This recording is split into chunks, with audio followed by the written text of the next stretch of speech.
Hey everyone, and welcome back to the Contemplative Science Podcast. My name is Jamie, and as always, I'm lucky to be here with my co host, Dr. Mark Miller. Mark, how are you, man? Oh, you big sweetie saying you're lucky. I'm the one who feels lucky. I'm lucky to be here with you. Yeah, I'm great, man, and I'm looking forward to today's chat. Well, what a nice start that is. Yeah, today we're lucky enough to be welcoming Dr. Norman Farb, who is an associate professor at the University of Toronto. He does some cool stuff. He studies the social neuroscience of the self and human emotion, with a focus, and I loved this, on how cognitive biases shape emotional reactions that determine well-being.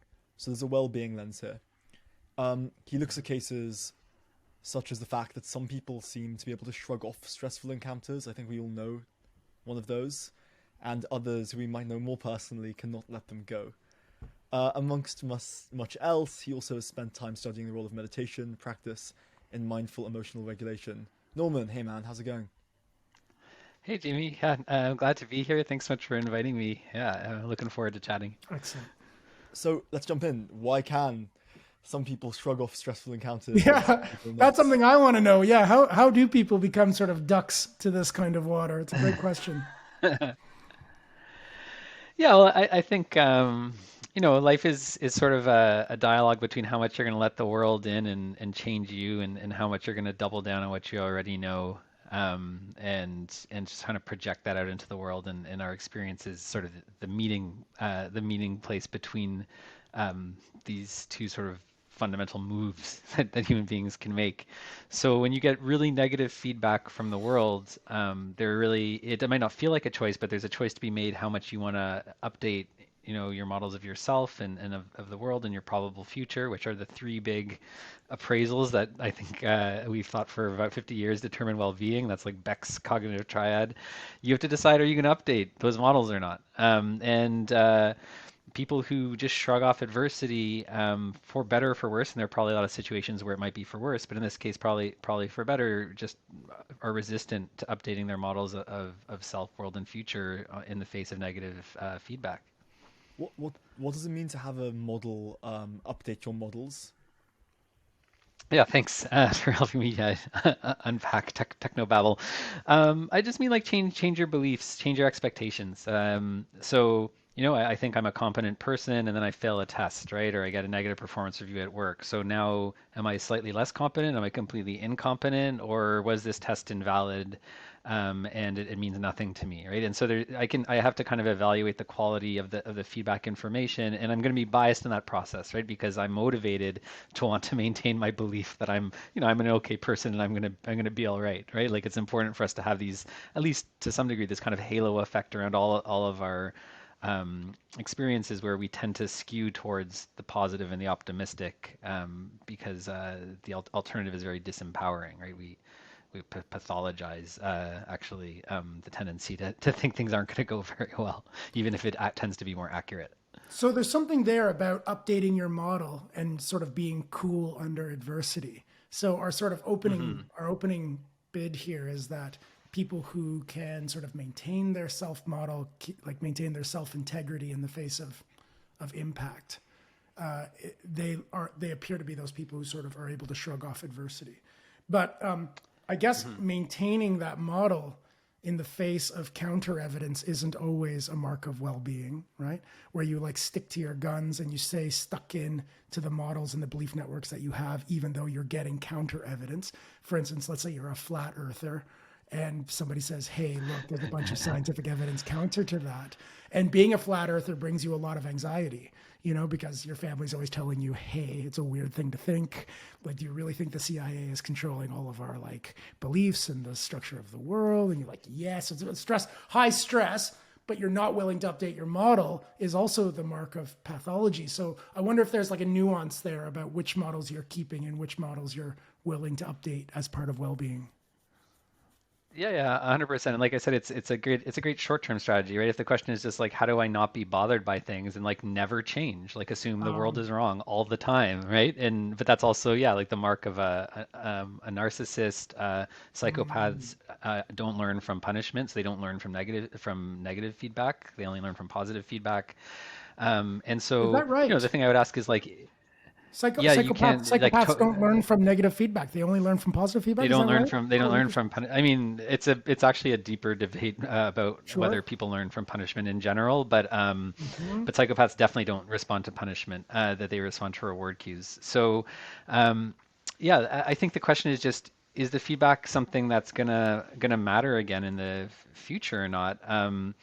Right? Is the situation you're in something that's going to happen again? And if you experience failure because of how you behaved, and then you just do the same thing again in the future, you're going to experience failure again. If it's a one-off, like, someone just walks up to you and screams something really nasty at you, and you don't know this person, you're never going to meet them again, there's no reason to believe their authority, then in that situation it's quite adaptive to completely ignore it, right? But you get Yeah. feedback like, hey, the way you're doing things at work is causing problems, and it's affecting your team, and it's going to make it hard for you to have a good performance evaluation, and then you decide, oh, this feedback is meaningless, and you continue to repeat the same behavior that generates this feedback, well, you're going to run into trouble. So Yeah. and same in relationships, and so on. So is this feedback about something that's going to occur in the future where a change actually is going to impact, is it going to be adaptive, or is this a sort of a one-off? It's so improbable or so unlikely or so untrustworthy a source of information that it would be foolish to let it, live rent free in your head, as the kids say these days. I've And, got and so there is a kind of arbitration that's to be made there. Yeah. I've got one more follow up here. Um, Yeah. I wonder if you've been thinking also. I mean, I know this is just sort of our opening bid. You have like so much to say, and you do so much great research. So it's I don't want to like corner the discussion just here in terms of like model updating, but I think it's kind of cool that we're already here. Hmm. Have you thought Yeah. about this in terms of contemplative training? I mean, I see sort of two things. One, like in Buddhist contemplative training, recognizing the sort of, I don't know, the fabricated nature of external stimuli. Just sort of knowing that, like, hey, yeah, things happen all the time and I don't really have to pay much attention to them because they're all fabricated to some degree. Maybe you bring the newsworthiness down on the kind of signals that are coming over you. That might, I mean, that seems at least one way contemplative training might fit this discussion. But the other way is, can't we also sort of stay cool by not just defending our model, but sort of wildly and recklessly being willing to update our model, where you're just kind of updating your model no longer jeopardizes your sense of self, maybe because you don't feel like you have a strong sense of self. Rather, you're just more of an emergent phenomenon. You're always willing to update. And so it's no stress either. Somebody says, you're not performing well. And you go, oh my goodness, I'm not performing well. Well, that's good information. Maybe I'll try to update my model quicker, because that's another way I can stay cool. Sort of the like oak versus the palm tree in the wind, right? The palm tree also wins, or the grass actually beats the oak in high gale environments. I don't know. Have you thought about these like model updating in terms of contemplative training? Yeah, for sure. And I think that's sort of the big prize in Western culture, sort of appropriating or importing or learning from, depending on how you want to judge the inclusion of these kind of Eastern philosophies, is Mm, there's times when you should change, right? You should allow the world to change you, right.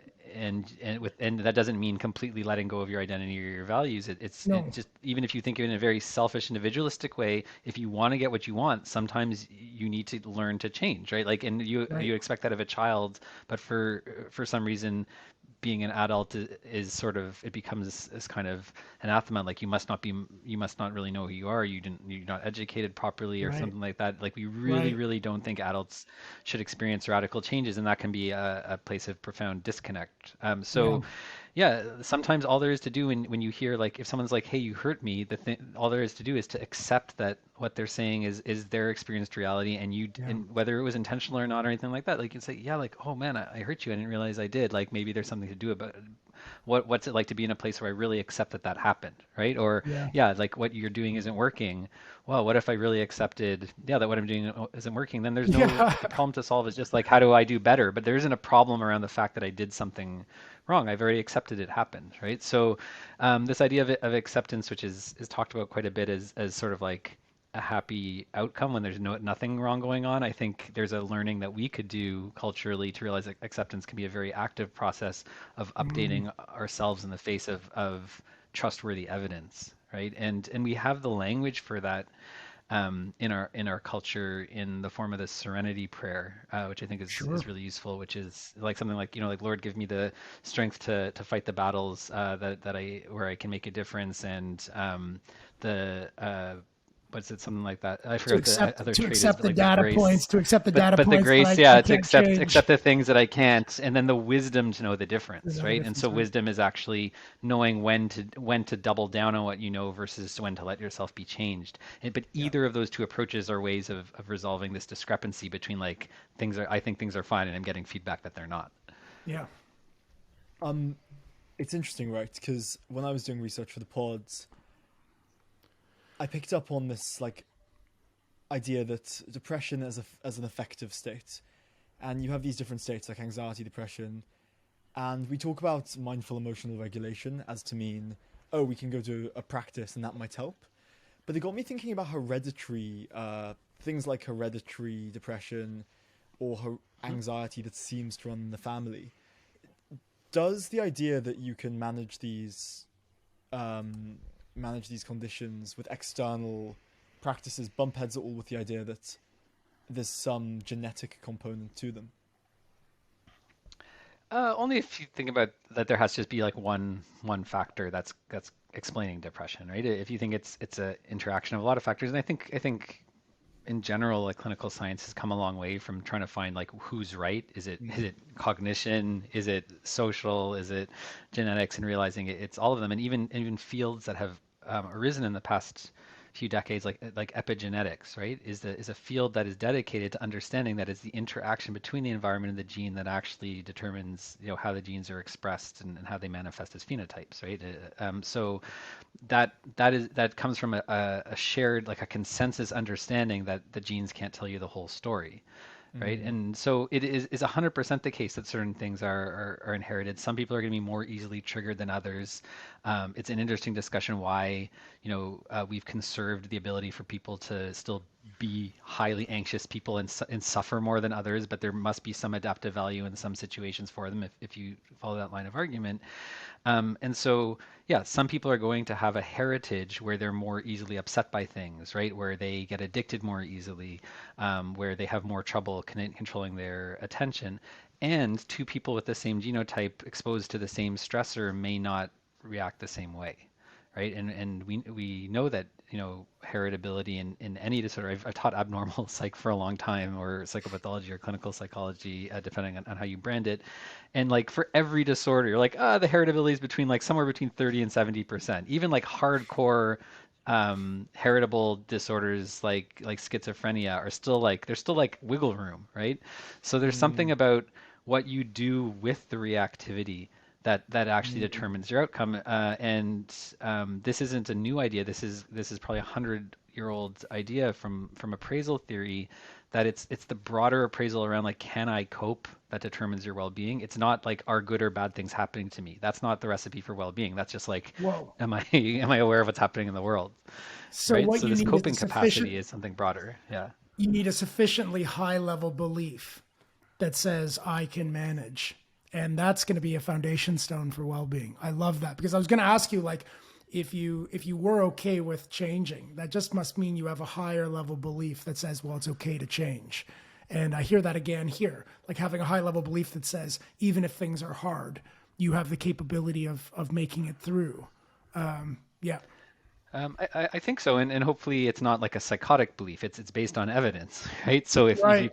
Right. continuously continue to fail despite your efforts to change or things like that, that belief should get weaker, and hopefully that belief is predicated on the fact that you've been in situations before where things have been ambiguous and it's been okay, right? That is the kernel of how exposure therapies work. Is in anxiety disorders, you continually avoid test situations because you're so scared something bad is going to happen that you never have a chance to disconfirm the idea that you're going to be overwhelmed and fail.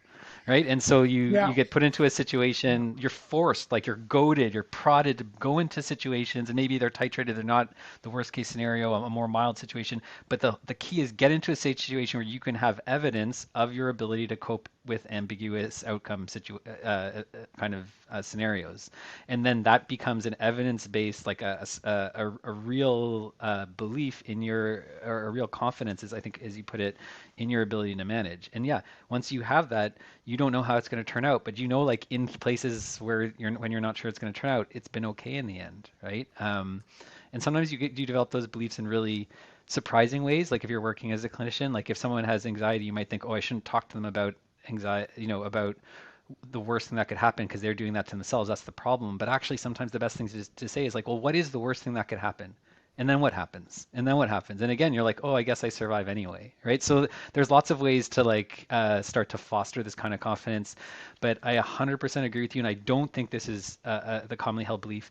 The confidence actually matters more than the skillfulness in being able to get through the situation. You don't have to be the world's best emotion regulator. It would be helpful to be one of the world's most confident emotion regulators Wow. in all kinds of world situations. That's what some of our data is starting to tell us. Yeah. So Norman, can you just distinguish there between the difference between confidence and skill?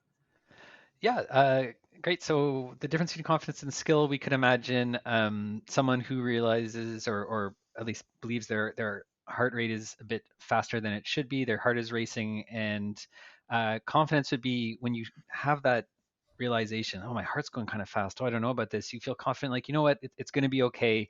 I'm going to be able to take care of it. Right? Skill would be actually having a repertoire of maybe breathing techniques or visualization or something like that, where you're actually able to rapidly reduce your heart rate to the speed you want it to be at. And of course, it's not an all or none, right? Everyone has some ability to calm themselves down, and everyone has some amount of confidence. But in the research we've been doing on a kind of related paradigm, individual differences in the ability to engage and accurately tell you exactly what's happening in your body don't really correlate very much with mental health, but confidence about that process is highly correlated. And I don't know if it's something specifically about the body, and maybe it's one of those like, oh, thanks science findings, but when you feel good about your ability to do things, you feel good about your life in general, and it doesn't seem to be particularly related to whether you're better than someone else or not. I'm sure there's boundary conditions where being horrible at something would really mess you up. But for emotion regulation, we're all doing our best, and it's having confidence in your ability to navigate through situations that really seems to be the indicator, not being 50% better than someone else or something like that. So you can definitely use contemplative training like meditation to develop skills. Can you use contemplative training to develop confidence? Yeah, so here's the thing. Certain things you would assume are trained by contemplative training, it's very hard to find evidence for. I'm talking about the research areas that I'm most familiar with, which is how accurately you can perceive changes in your body. And so there's a few different research groups now that have independently tested really long-term meditators and compared them to people who are novice meditators or don't meditate at all, and looked at their ability, for instance, to detect how many heartbeats they have within a certain period of time, or whether a tone is matched up with their heartbeat or not. There's a lot of research on heartbeat detection, even though it's not central to meditation practice in a lot of traditions. And so what they find is in these advanced meditators, they are more confident about their ability to detect their heartbeats or to match them to tones, but they're actually not better than people who are matched, for age and as best as you can match the weirdness of being a long-term meditator. And this has been Weird. found independently in a few different groups. And you'd say that's nuts. They spend all this time focusing on internal body sensation. They must be better. But what they're developing is like a kind of comfort or trust, or even like an enjoyment, I dare say, of getting into this whole practice. And sometimes you get it right, sometimes you get it wrong. But what seems to be the important thing is that you're able to stay engaged. You don't avoid, right? And so Yeah. even if it takes you twice as long to notice that you're getting triggered by something, let's say, at least you're able to stay with it, right? You don't just immediately like try to escape into some sort of compensatory or distracting activity, and that lets you develop insight, right? Whereas if you're an amazing detector and you can detect like getting upset way faster than the average person is, but you have no confidence about your ability to navigate it, what's going to happen is you're going to be avoiding things like everywhere because you're detecting even very small changes in your arousal level and then trying to escape from that feeling. So it would be good to be accurate and confident, but if you can only have one, I'd rather be like one of the worst people. It takes me 3 times as long as everyone else, but I believe that I can muddle my way through it. I'm gonna get through it on my own time. Yeah, and I'll be happier and actually like physiologically I'll be healthier than someone who's way get better, like gifted with the ability to have like perfect knowledge of what's happening in their body, but has no confidence of their ability to then negotiate what they're aware of. We're not going to be able to get to the bottom of this in this conversation, but the very first thing I think I'd love to see this research because um, as a long-term meditator myself, I started by doing lots of body scanning and lots of mindfulness of body experiences, lots of interoceptive investigations. Hmm. But actually, as a long-term meditator, there's a time at which now that you've fully mapped out the interoceptive system, and if you had have sampled me then, I bet I would have been better than the ordinary person. But you move past that. So now that you've mapped your interoceptive system well enough, you learn to cool out about it. Now you're watching it, but you're relaxed about it. And actually, the more relaxed you get about it, actually, the less it starts featuring as newsworthy. So that I went through years of training where I didn't have a clear feeling of my body while I was practicing. I was practicing down in the lower rungs of conscious experience where body information was a bit amorphous, where I was no longer aware of a heartbeat or having arms or legs or really anything Uh-huh. else. And there was a time where I was really practicing deep states of attention for about a year. And when, under the advice of a good Dharma friend, I went to go back to start doing body awareness, I couldn't feel my body as fast as I knew I used to be able to. I went to my hand and I had to sit there being like, well, where is my hand? This is a very weird experience. Where is my hand again? And I had to be Hmm. like 1, 2, 3. Oh, there's my hand. It's there. Right. There it is, located in space. But that was actually I had to retrain at some point in time to get the body map back up and functioning accurately. I wonder if there might not be a sort of journey story where they're taking the sample from people who are not practicing with the body anymore. Anyway, you probably don't know, but I think it's interesting. Um, yeah, no, I think it's super interesting. I think it's amazing that we can train ourselves to become these like experts in really anything, right? Like, and Right. then if you believe that, then the question becomes like, well, then what should you spend your time training, right? If you want to Right. train yourself to notice 10 times the things that happen in your body than the average person, then it seems like you should ask yourself the question, well, are you ready to manage 10 times the things that you would have to manage then, right? Yeah. Like Yeah, such a good and point. Are right you and ready so for like anxiety to be like way bigger? yeah, and even if you're really good at it, like do you really want to give yourself 10 times the workload? Or do you want to get Yeah. like really, really good at managing, the current workload? Do you want to just get better at managing the workload you have? And again, like there's always boundary conditions, like not being aware at all of your emotions or your feelings or your effects on other people or what's happening in the world is going to be catastrophic. But Yes. I have the kind of sense that most of us are good enough at that stuff. It's just like Yeah. we're not always skillful in how we manage it. And so it's important to still check, like, as someone who's done some mindfulness teacher training and led groups before too, like you want to check, like, do you have a concrete feeling somewhere that you can tap into? And if not, like, let's deal with that. But I've never met someone Yeah. with a little coaching. Like I've had people say, like, I can't feel anything in my body. And you're like, oh, really? Like, if I touch your leg, can you tell whether I'm touching your leg right now or not? And they're like, oh yeah, of course I can. And they're like, so then it's patently false that you have no feeling in your body. You just have a story about, this kind of stuff. Yeah. So once you get past that and show that it's not just like some neurological condition where there's no sensory afference to the brain, then I Yeah. think the idea that like we need to become these perfect detectors, it's a good exercise. In some ways, it will give you confidence that you have the ability to shape your mind with the tool of your attention, which I think is not an obvious thing that people would believe until they've experienced it for themselves.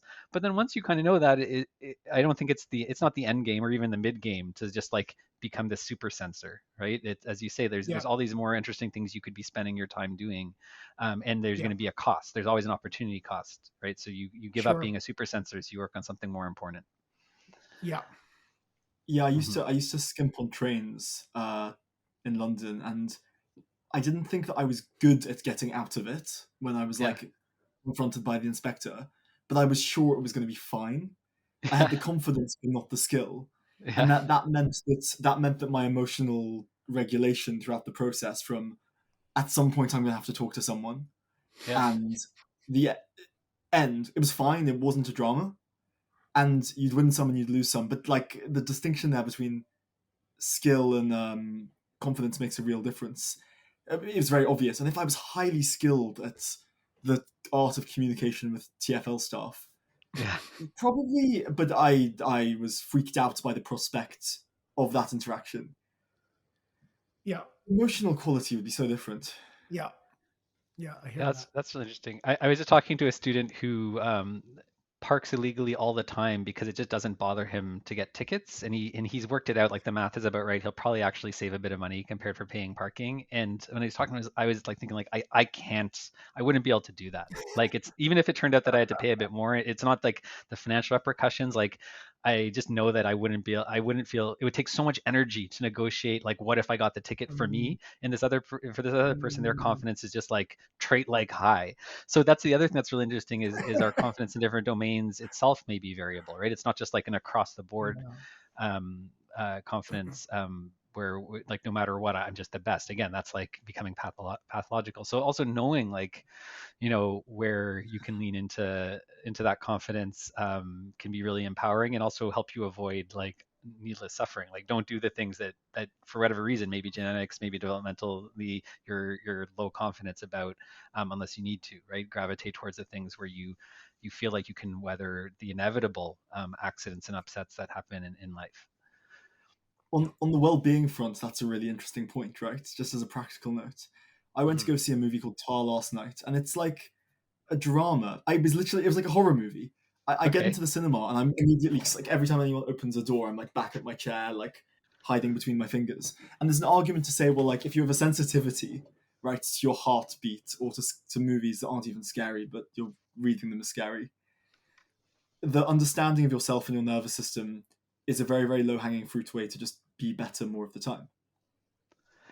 Yeah, I think Paul Rosen writes a lot about this. Is we gravitate towards situations that where we know that we can be confident safely in Mm, when there's a lot of sensory feedback. So like eating spicy food, going to horror movies, riding roller coasters. These are situations that are almost like curated to be places where you can project high confidence into a high intensity environment. And there's something like some people really like that, right? Like for yeah. other people, Certain they're like, I uncertainty. don't want to perturb it. Yeah. And other people are like, no, I want calm all the time. I don't want to be perturbed. So there's maybe even a something in the personality about people who want to be able to project confidence, whereas for people, I don't even know what you call that, like the desire or comfort with projecting confidence into a situation. And some people really love that, and some people don't.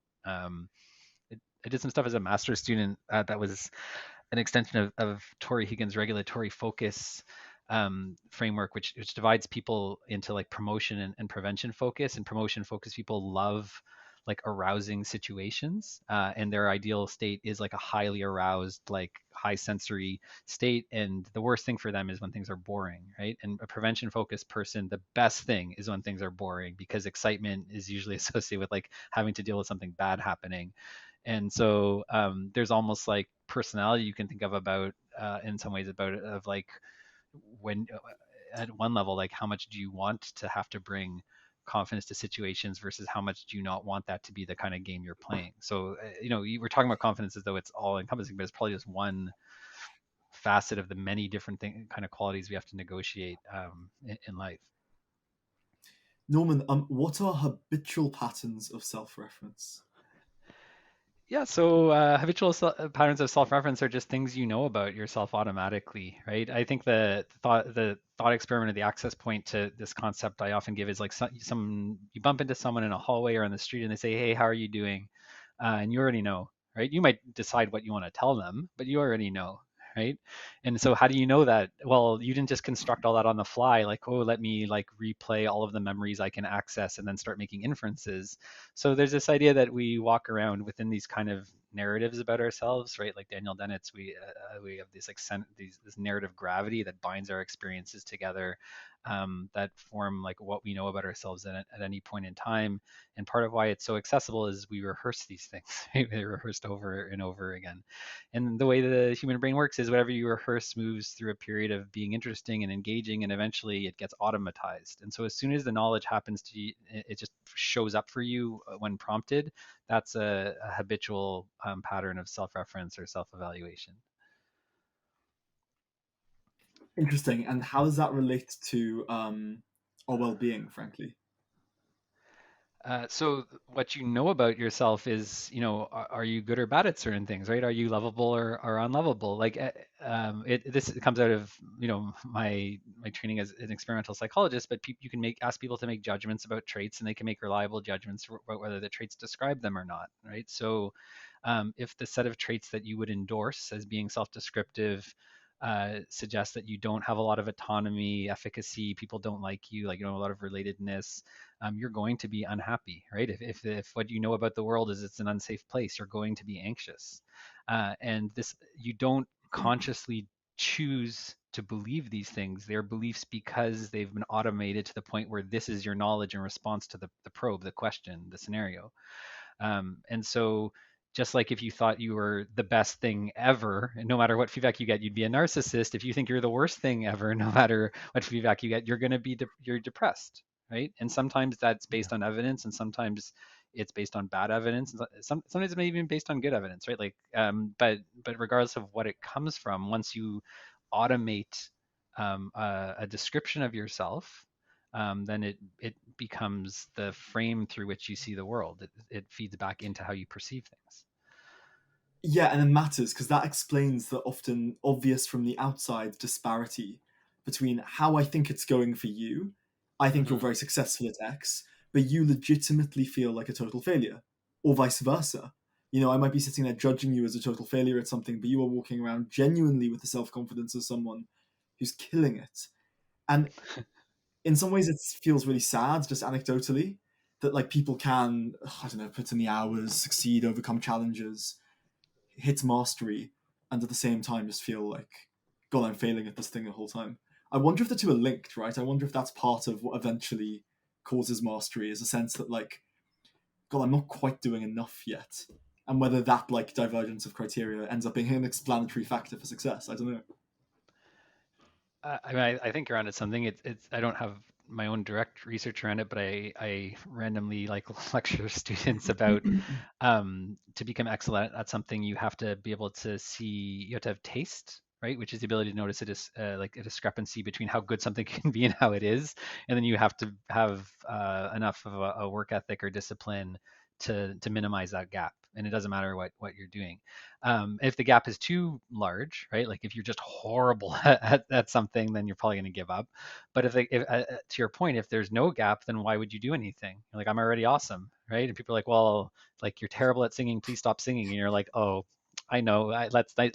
Nice try. I know I'm amazing at singing. Like, you're never gonna get better at singing. And if you ever watch these talent competitions, there are definitely people like that, right? As you say, it's tragic. It's like maybe they could have gotten better, but they'll never have the chance because they won't even recognize there's a discrepancy between how good they could be and where they are. And I think the sweet spot is to find a way to conceptualize or represent that discrepancy at a gap that you feel is manageable, right? That's where the confidence and the ability to actually like adapt and change come in, right? If the first time you play an instrument, you're disgusted by the fact that you're not as good as a professional musician, you'll never be good, right? And if you think That's you're why amazing kids already, you'll learn also never instruments be so good. much faster. That's why kids learn instruments faster, right? Because they Yeah. Well, don't have yeah. this like hard edge comparison already built up where they're like, I'm not Yo-Yo Ma, so then I'm Yeah. comfortable making like a terrible racket on my violin. Yeah, and well, I mean, yeah, and then arguably, if they never have some comparator, they'll also probably won't improve, but they'll have a good time making noise. And so, what's the point of playing music and all that? And anyway, but if you want to get to the point where, like, you could read music and represent the notes in the way they're supposed to be represented at some point, yeah, there has to be some comparator. But if you said yeah, trying to get people to play some intense like Rachmaninoff concerto when they're just starting with the piano and their hands are physically big enough. Like, what are you doing, really, right? But like, yeah, like, row your boat might be a good place to show a gap between you can't play this, but you could with like a few hours of work, and then that starts building that confidence where you get used to being worse than you could be, and also you start believing you can get there, right? And you put those things together, and now you have a recipe for growth or change. And just to extend that a little, I think that also applies to like emotion regulation and our ability to navigate relationships with ourselves and other people. Say a little bit more about that. How would you think about sort of setting that up in your life so that you could improve your emotion regulation capacities? Yeah, I think the it really does start from um, being okay with the idea that you're not as perfect or as good as you could be, and you're willing to Right. play the game to see how close you can get.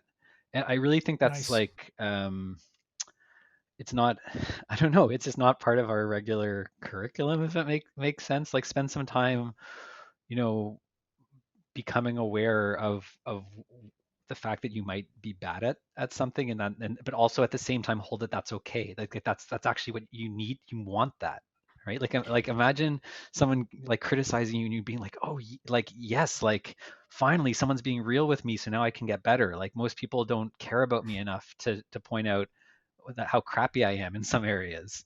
But that's I love obviously that not how we reframing. normally respond. Yeah. No, I Um, love that reframing. Talk about intellectual humility. I want people to tell me where I can update. I want to learn more.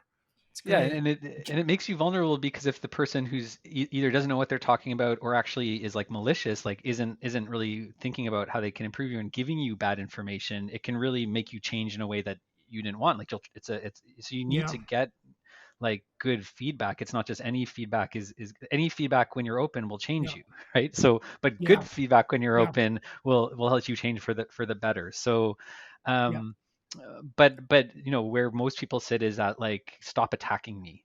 It's like, oh, I know you love me and you've always been there for me, but you're criticizing me right now, so you're my enemy, right? Is like, and it's hard Mhm. not for us that to be the kind of default Yeah. reaction. So it's an ideal, right? That we can get to the place where we actually are like, oh wow, I get a chance to grow today. Awesome. Like, I don't know how this is going to turn out, but I have a feeling like I might actually get better. Like, cool. Like, Yeah. that's a really different place to stand from like, I need to get my guard up because you're coming at me and you're going to destroy me. Like, it's like, oh, Yeah. I want to destroy the part of you that sucks.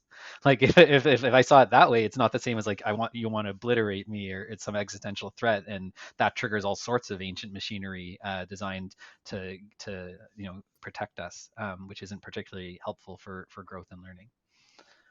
There's also a distinction there, right?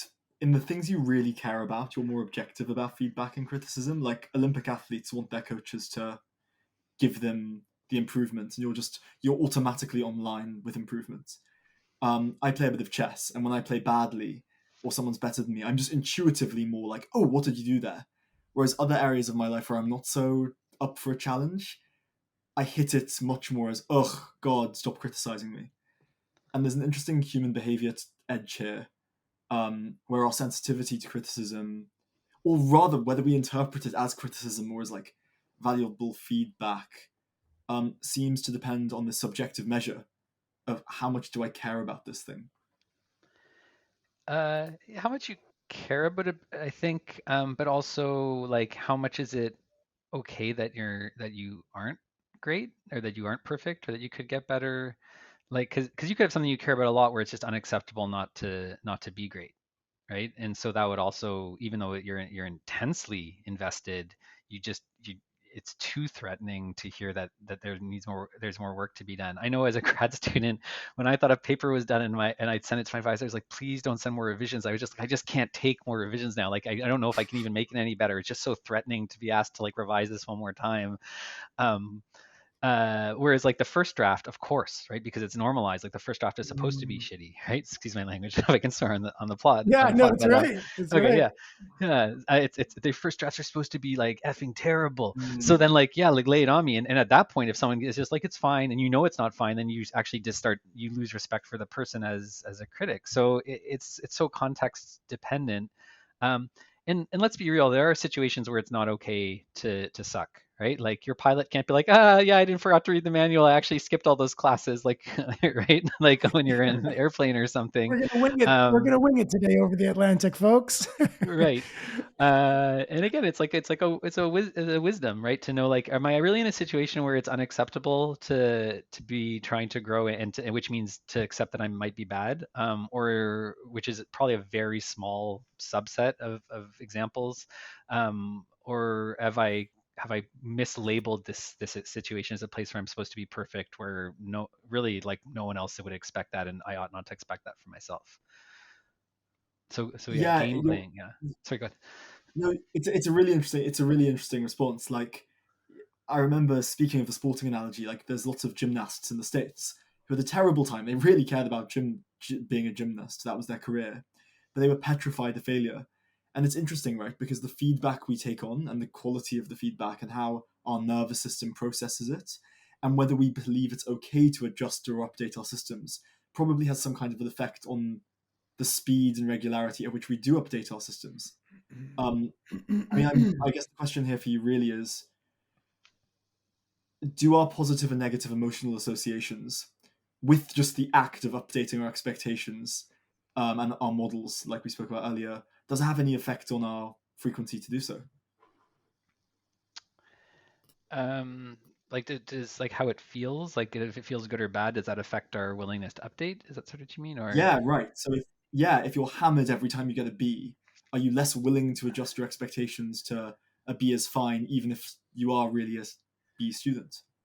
Um, I think so. I don't think it's again. I think it's at the level of secondary rather than primary appraisal. So to translate that from nerd speak, I think it's not so much like does it initially feel bad or good, because people can be raised and learn in both, a lot of negative emotion or positive emotion context, but this sort of feeling of stress or being at capacity, if you start feeling like it's too intense or it's too fast or it's just too much for your resources, what we observe, like in neuroimaging context, is the sensory motor system shuts down. Like your body will protect you, or your brain will protect you, by actually, like, closing the gates to take in new information. And if you close the gates to take in new information, you cannot change.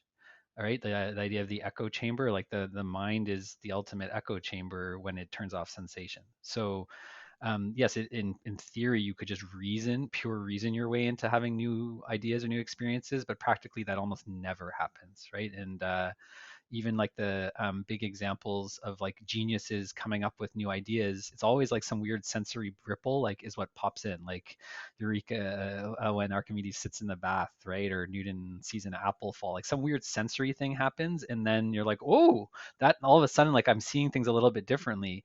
And so from what we see a lot from my research and research on depression vulnerability and neuroimaging, people who are vulnerable or relapse into depression, or even just looking at the experience of feeling like overwhelmed by negative emotion, is it's not so much like that you start thinking too much compared to someone who's less vulnerable. It's that your sensory system shuts down in the face of this unpleasantness. And so that appraisal of, like, I need to get away, like that I need to avoid the unpleasantness, which I think is related to this kind of confidence. That's the thing that's going to stop you from growing. Wow.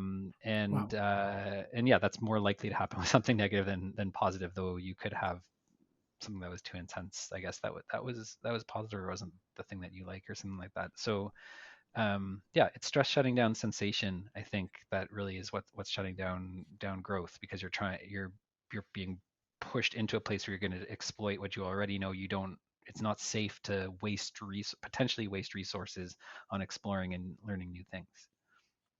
That's such a good place to ask, like in your experience, is there a practical take home message for the people listening today just on that point? I think that's such a good point to try to get like a little bit of practical know how from an expert.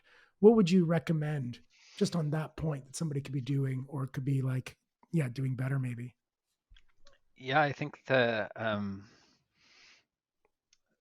so I've been working on this sort of popular trade book with my colleague Zindel Siegel, who helped develop mindfulness-based cognitive therapy. Um, and so we kind of try to break it down into a couple practical steps. One is you need to Nice. recognize when you're kind of stuck. So like things keep happening the same way and you don't like it. Like if they're happening the same way and you love it, then yeah, again, like no discrepancy to resolve.